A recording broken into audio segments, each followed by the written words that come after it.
Hi, good morning. Uh, Duty ako ngayon dito as security. Tingnan mo ang itsura ko. Good morning. Hello, sunshine. Ayun ang yung sunshine. Sunshine. Hello. Sorry, ngayon lang ako kapag ng video vlog ba?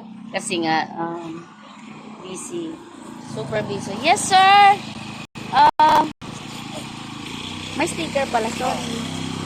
May sticker pala. Dito ako kasi sa gate ng Diamond Subdivision na gate 2. Kasi nasabi nila kasi ito yung inaano na meron lang sticker ang makapasok dito.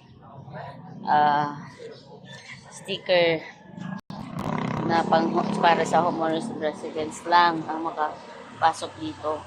Tapos, ngayon nandito ako.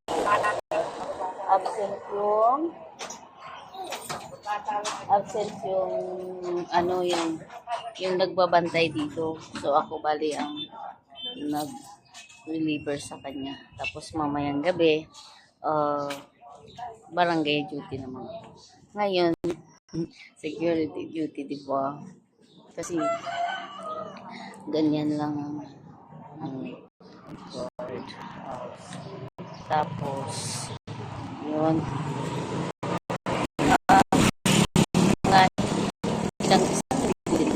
hindi ako nakapag-update. Sorry. Talagang sana supportahan niyo ako. Sa totoo lang, hindi ako marunong. Tapos, thank you very much. Ano ba ngayon? Isang linggo din ako hindi nakapag-update sa inyo.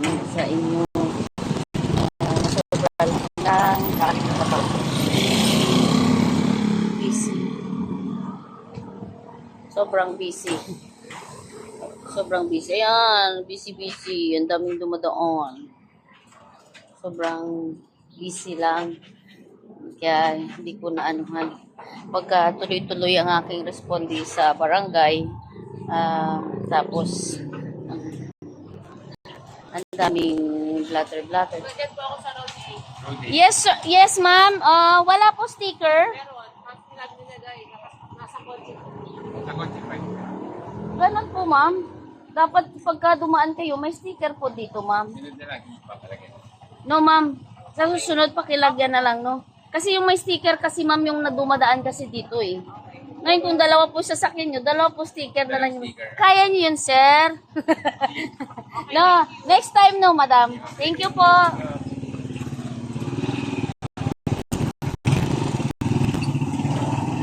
Yan ang aking problema dito. Kasi may mga sasakyan, dapat kinakabit yung sticker. Sasabihin, minsan pinapakita lang, tapos sasabihin sa isang sasakyan.